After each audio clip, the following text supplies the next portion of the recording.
السلام علیکم۔ Karachi spot light پر خوش آمدید۔ بہت بڑی ڈیولپمنٹ ہے۔ سپریم کورٹ آف پاکستان نے ساری بازی پلٹ کر رکھ دی ہے اور چیئرمین پاکستان تحریک انصاف کو عدالت میں طلب کیا پہلے 1 گھنٹے کے اندر، اور پھر ان کی گرفتاری کو غیر قانونی قرار دے دیا۔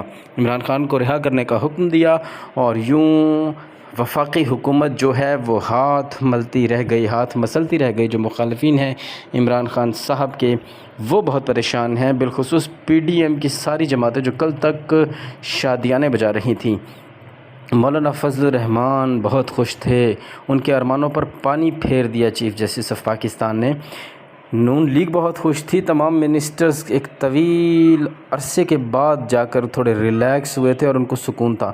اور بالخصوص کل جب جلاؤ گھیراؤ ہو رہا تھا تو سب سے زیادہ اس پلانٹ ارتھ پر اگر کوئی خوش تھا تو وہ پی ڈی ایم کی سیاسی جماعتیں تھیں، نون لیگ تھی، ان کے وزراء تھے، رانا ثناء اللہ تھے، سب بہت خوش تھے۔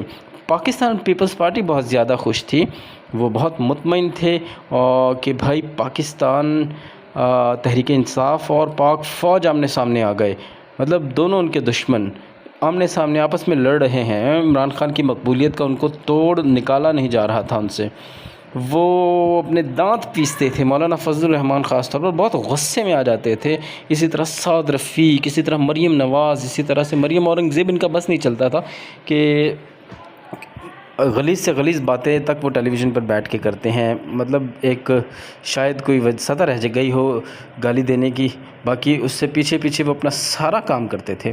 ان کا بس نہیں چلتا تھا کہ منہ نوچ لیں عمران خان کا، مگر وہ کل سے بہت خوش تھے، مطمئن تھے بالکل، کیونکہ ان کا جو پولیٹیکل کیریئر تھا وہ سٹیک پر لگ چکا تھا۔ الیکشن سے مسلسل وہ بھاگ رہے تھے، ان کی پوری کوشش تھی کہ جتنا زیادہ الیکشن کو ڈیلے کیا جا سکتا ہے وہ کریں، تاکہ عمران خان کی جو مقبولیت ہے اس کی وجہ سے ان کا پولیٹیکل کیریئر داؤ پر لگا ہوا تھا۔ انہیں سمجھ نہیں آ رہی تھی، تو اس پر پھر ان کو ریسکیو کیا عمران خان کی اس گرفتاری نے، اور بالخصوص اس گرفتاری کے بعد پیدا شدہ حالات میں، اور جو ناعاقبت اندیش عمران خان کے چاہنے والے تھے جنہوں نے اس پورے پیارے ملک اور پاک فوج کے بہت سے اثاثوں پر، املاک پر اٹیک کیا، ان کو جلایا، جن میں بہت سے پاکستان تحریک انصاف کے کارکنان یقینی طور پر شامل تھے، اور پی ٹی آئی کا کہنا ہے کہ اس میں کچھ شرپسند عناصر بھی شامل تھے جن کا تعلق شاید تحریک انصاف سے نہیں ہے۔ بہرحال یہ انویسٹیگیشنز ہوں گی، بعد میں ڈیٹا بھی آئے گا، تصویریں بھی آئیں گی، فوٹیجز بھی آئیں گی، تو اس بات کا پتہ چلے گا، ادارے اس کا فیصلہ کریں گے۔ لیکن آج میں اس توڑ پھوڑ اور اس ساری بات پر نہیں جاؤں گا، بیکاز وہ پہلے بھی اس پر بہت بات ہو چکی، اور بہت افسوسناک اور کربناک بات ہے کہ پاک فوج جیسے موقر ادارے کے انسٹالمنٹس پر اٹیک کیا گیا ہے، جو کہ پاکستان کی ہسٹری میں نہیں ہوا۔ یہ کنڈیمیبل ہے، اس پر جتنا اس کا کنڈیم کیا جائے اتنا کم ہے۔ ریڈیو پاکستان کی بلڈنگ جلا دی گئی، کتنے بے گناہ شہری جان سے گئے، یہ ساری توڑ پھوڑ، یہ سارے جو واقعات ہوئے، یہ دل دہلا دینے والے واقعات ہیں جو کہ یقینی طور پر نہیں ہونے چاہیے تھے۔ مگر ہو از رسپانسبل فار آل دس؟ اب اس میں 2 نقطہ نگاہ ہیں۔ حکومت کے حامی جو ہیں، عمران خان کے مخالف اور دشمن، وہ تو یہ سمجھتے ہیں کہ سراسر یہ کیوں انہوں نے کیا، یہ تحریک انصاف والوں کی غلطی ہے، یہ ان کو ایسا عمران خان تھے، گرفتاری ہوئے تھے نا، اور کچھ تو نہیں ہوا تھا۔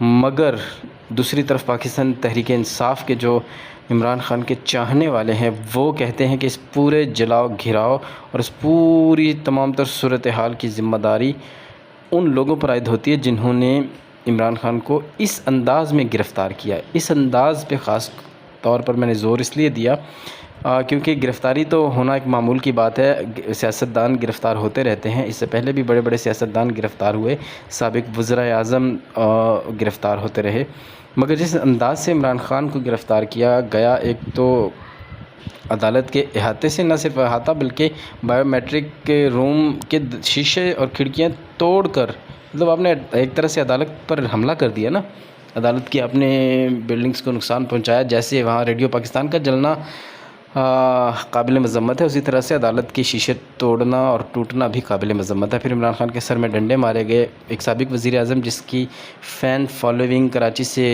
خیبر، کشمیر سے گوادر، گلگت بلتستان سے ہر جگہ ان کے کم ہو یا زیادہ ہو چاہنے والے موجود ہیں، یہ ایک حقیقت ہے اس بات کو اگر کوئی مانے یا نہ مانے وہ الگ بات ہے. مریم نواز صاحبہ تو ان کو تو غصہ آ جاتا ہے یہ بات سن کر، لیکن حقیقت یہی ہے، کیا کیجیے.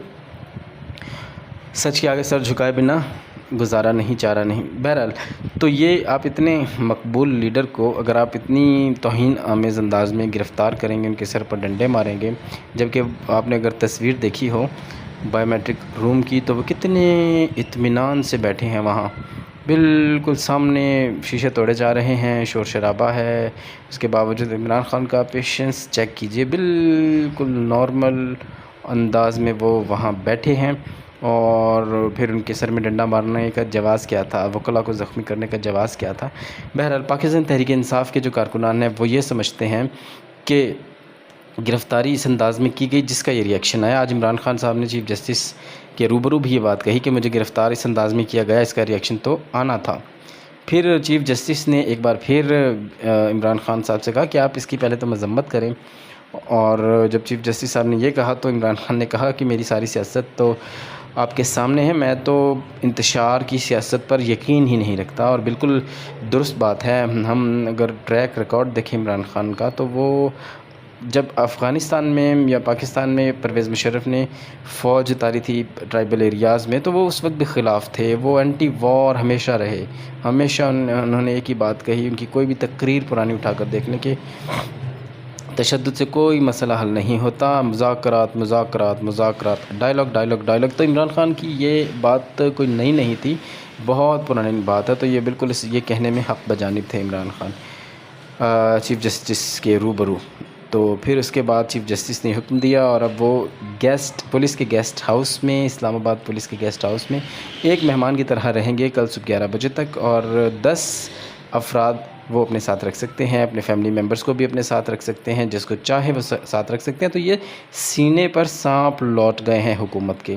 اب ان کا بس نہیں چل رہا کہ چیف جسٹس کا منہ نوچ لیں ان کا، بلکہ مریم اورنگزیب صاحبہ جو کہ وفاقی وزیر اطلاعات ہیں، انہوں نے تو اپنی پریس کانفرنس میں فیصلہ آنے سے پہلے کہہ دیا، براہ راست دھمکی دی عدالت کو، ڈائریکٹ دھمکی دی. پتہ نہیں اس پر عدالت نوٹس لے گی یا نہیں لے گی. ڈائریکٹ دھمکی دی کہ اگر آپ نے عمران خان صاحب کو ریلیف دیا تو آپ کے گھر بھی جلائے جا سکتے ہیں.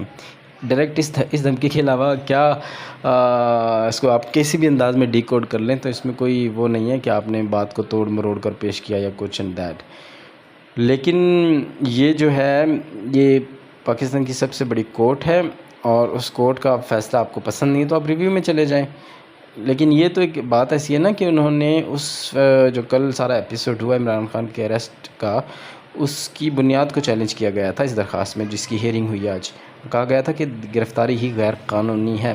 اب صبح 11 بجے عمران خان کو اسلام آباد ہائی کورٹ میں پیش کیا جانا ہے اور سپریم کورٹ نے کہا ہے کہ آپ ان کے فیصلے کے پابند ہوں گے. نیب اب اپنی انکوائری کر سکتا ہے، لیکن ساتھ ہی ساتھ کل اسلام آباد ہائی کورٹ میں کیا ہوگا اب وہ دیکھنا ہے، اس کا انتظار کیجئے اور اس پر ہم پھر مزید بات کریں گے اور ویڈیو بھی بنائیں گے آپ کے لیے. لیکن آپ سے ایک بار پھر یہ ریکویسٹ ہے کہ خدا را پاکستان بہت پیارا ملک ہے، بڑی مشکل سے بڑی محنت سے ہم نے یہ بنایا ہے.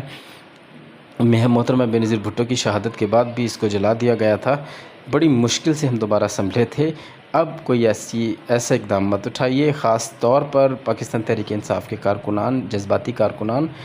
آپ یہ دیکھیے کہ آپ کے غصے کا فائدہ کوئی اور اٹھا جاتا ہے. یقینی طور پر میں تو اس بات کو ماننے کے لیے تیار نہیں ہوں کہ تحریک انصاف پاکستان کے طول و عرض میں جہاں جہاں ہنگامے ہوئے، توڑ پھوڑ ہوئی، اتنی کیپیسٹی نہیں ہے پی ٹی آئی کے کارکنان میں. ان کو تو برگر پارٹی کہا جاتا تھا اور بالکل ان میں کچھ وائلنٹ اور جذباتی لوگ ہوں گے، لیکن اس نیشنل لیول پہ توڑ پھوڑ اس میں ڈیفینیٹلی کوئی نہ کوئی اور ہاتھ ملوث ہو سکتا ہے. اور بالکل پاکستان میں تو آپ کو پتہ ہے پاک فوج کے مخالفین کی کہاں کہاں دنیا میں نہیں بیٹھے، کس ملک کی ایجنسی پاکستان میں نہیں ہے اس فوج کو کمزور کرنے کے لیے، اس فوج کو توڑنے کے لیے، اس کا مورال کم کرنے کے لیے. تو ہم خود اپنے ہاتھوں اپنی اس پیاری فوج کا جو کہ ہماری کیسی دہشت گردی کی جنگ سے ہمیں نکال کر باہر لائی ہے، اور اب آپ بڑے سکون سے اپنے گھروں میں سوتے ہیں تو یہ پاک فوجی کی وجہ سے.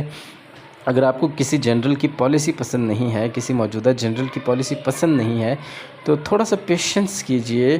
یہ جنرل آج ہیں کل نہیں ہوں گے، لیکن فوج تو یہی ہوگی نا. ان کے انفراسٹرکچر کو نقصان پہنچانا، دشمن کے ہاتھ مضبوط کرنا، this is not the right thing. بہرحال میں تو یہ سوچ کر تھوڑا سا مجھے ٹوسٹ ہو رہا ہے. میں تھوڑا سا اس وقت مولانا فضل الرحمان کیا کر رہے ہوں گے؟ وہ تو دانت پیس رہے ہوں گے گھر پہ بیٹھے غصے میں. ان کو تو سمجھ نہیں آ رہی ہوگی کرنا کیا ہے. جیسے کہ ابھی وفاقی وزراء کے چہرے اترے ہوئے ہیں. میں آج صبح بلاول بھٹو صاحب کو دیکھ رہا تھا. سب سے زیادہ ون سچویشن تو پاکستان پیپلز پارٹی کے لیے ہے. ان کا تو کچھ بھی نہیں گیا. فوج، زرداری صاحب نے کہا تھا میں فوج کی اینٹ سے اینٹ بجا دوں گا، انہوں نے آج بجا دی. یہ سارے ایپیسوڈ کے پیچھے کسی نہ کسی لیول پر، سطح پر طرح سے زرداری صاحب کا ہاتھ تو ہے. تو انہوں نے واقعی پاک فوج کی اینٹ سے اینٹ بجا دی، لیکن تحریک انصاف کے کارکنان کے ہاتھوں. اب دو دشمن کو انہوں نے آپس میں لڑا دیا، خود بیٹھے شادیانے بجا رہے ہیں. آج صبح بلاول بھٹو جو پریس کانفرنس کر رہے تھے تو آپ نے ان کا چہرہ دیکھا تھا، کتنا مطمئن، کتنا پرسکون، مطمئن، خوش تھے وہ بہت زیادہ. ایک جگہ پر وہ تھوڑے سے جذباتی ہوئے پی ٹی آئی کو برا بھلا کہتے ہوئے، لیکن اس کے بعد وہ بہت مجموعی طور پر خوش تھے اس سارے ایپیسوڈ سے کہ چلیں کم از کم ان کے ایک تیر میں کئی نشانے لگے نا.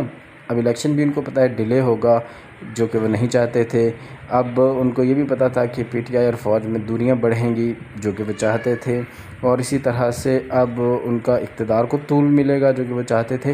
اسی طرح سے بہت سے فائدے ہوئے. اب کل تک انتظار کرتے ہیں اور دیکھتے ہیں کہ اس دوران یہ جو وفاقی وزراء ہیں وہ کیا گل کھلاتے ہیں، ان کی کیسی سٹیٹمنٹس آتی ہیں. ڈیفینیٹلی سپریم کورٹ کی توہین کرنے کے لیے کوئی کسر اٹھا نہیں رکھی جائے گی. تو اب تک کے لیے اتنا ہی. مزید آپ ہماری ویڈیوز کو لائک کریں، سبسکرائب کریں، شیئر کریں. آپ سے ملاقات ہوگی کل. اللہ نگہبان.